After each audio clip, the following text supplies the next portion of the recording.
If you are looking into getting a pod filter or are in trouble right now for having one, then I'm glad you bumped in this video because I'm about to solve all of that with just one pod filter. And that's this. We have everything that will solve all of our issues in this one box. And just a disclaimer, I am not sponsored by Pack Performance. This is from them. And yeah, let's go. All right, so here it is. This is the pod filter. So pod filter is inside there, as you can see. And you got the pod filter cover, which means you don't need to actually get a pod filter cover like that or get one made. This is purely a pod filter and a cover all in one. It's really nice to have a pod filter that's made like this. You won't get in trouble when you get pulled over by the police because it's actually an enclosed pod filter. And the best part is it's actually engineered approved. It states on their website, and I've spoken to a couple people, and it is definitely engineered approved. There's a lot of RX-7s that run this, and this is a solution for you to stop buying your $30 pod filters or a K&N $100 pod filter and get in trouble for it with a fine of, I don't know, $200, $300. So honestly guys, this is the way to go. It eliminates you from also getting a pod filter cover made or buying one for another $200 to $300. So this is why I'm showing you guys this video. Here I have is my Toyota Chaser JZX100, just in case you are new to the channel. And right here I have a pod filter cover and my Blitz pod filter. Here's a closer look just in case. This is from Project Arrow, which I did an episode on, and my existing pod filter right there. Being in Australia, I honestly don't understand why we get in trouble for this, and every time I get put up for it, it's because if I run someone over, they might get sucked into the pod filter. I just don't understand that.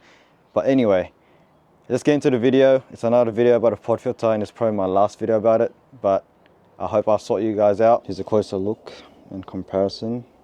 The shielded version and the naked version. Illegal? So pretty much for you guys, this cover is essentially, almost fell. So just to give you guys another comparison, this cover is essentially this pod filter cover, okay? So if you have a naked one, this is the way to go. There was nothing wrong with the current setup. It's just if you're unlucky and your car gets to the pits, this cover was not gonna pass because it wasn't covered on the side. I should have shown this before, but when it was covered like this, if the pits see this, they're very strict on this in Australia, I don't know why, but if they see that this is exposed and it's not shielded, then it's still illegal and it won't pass. And that is why I bought this, just so I can pass the pits, and because it's engineered approved. Honestly guys, if you're gonna spend money, I would go for this one. If you're wondering how much this actually cost, full price, this is $150. I got it for $120 on the recent sales. So if you're patient enough, or if you're in a hurry, just get it. $150 versus a $100 K&N performance filter, and then you'll get done for it. Honestly, I'd spend extra and just go with the Pack Performance pod filter, just so you don't get in trouble like I did. And this is a Blitz pod filter. Honestly, I'm hating that I have to change this out, but just so I can drive this around more comfortably, it's worth it.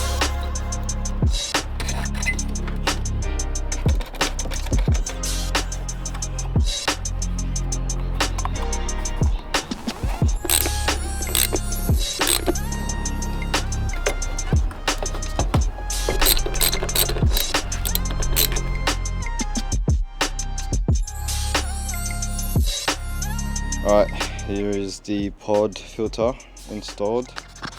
I have to kind of modify it a little bit because it was just fitting right with the existing pipes I try to use. I'm pulling it, it's not coming off. She's on. Now I can actually leave it like that and it will be completely legal, but I want to put the cover back on because it looks sick just hidden. Also, freaking hell, I dropped my camera filter like way down there. I'll show you guys on my portrait mode because I record on my phone. I thought dropping a 10mm was bad, but I've never experienced this. I dropped my freaking CPL filter for my camera. How am I gonna get that? I'm under the freaking car to get it because I don't have a magnet tool.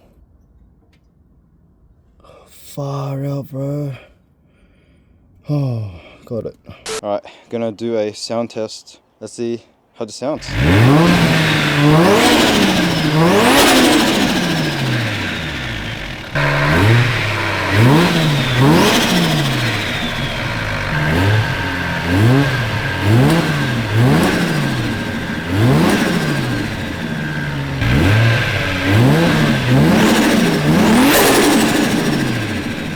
Alright, so you guys heard the two different setups. I feel like with this setup I need to go higher RPM to make the turbo like spool and have that whistling noise, whereas the old setup I can actually go low RPM and it will have that right noises, spool, whistles, whatever you want to call it.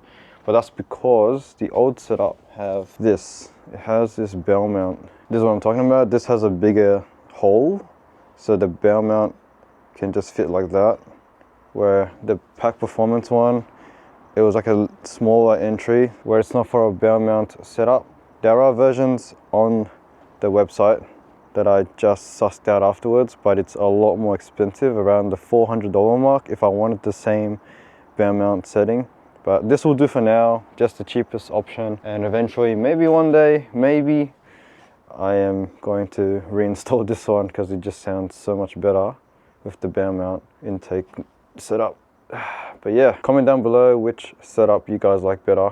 I have my answer, obviously this one right here, but just to get by, and it's the cheapest option, I'll probably just stick with my Pack Performance legal pod filter. The first step I did to make this car a little bit more legal and daily driver spec was I changed the wheels from the chromies to the NKs, and today we did the pod filter and we left it exposed. Let's see how we go, but I fingers crossed guys I don't get pulled over again. I'm just trying to catch a break here.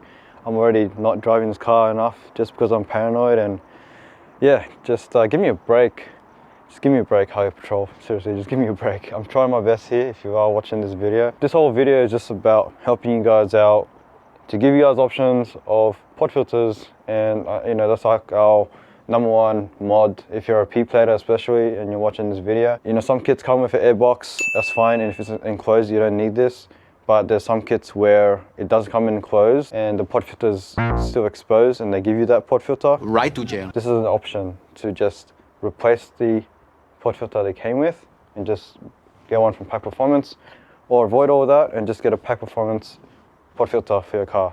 I don't know, it's up to you, but for me, my situation, it's just because I don't have an enclosed kit for this car. It has to be custom. I don't want to spend money on the custom setups. Honestly, with how much I spent already, I could have afforded a custom airbox setup, but who cares? This is my current situation anyway, and I decided to go with the Pack Performance pod filter. Looks great, works great, and keeps the car running, keeps me out of trouble. Alright guys, I'll leave you with that. Thanks for watching this little example, and I'll see you guys next time. Peace.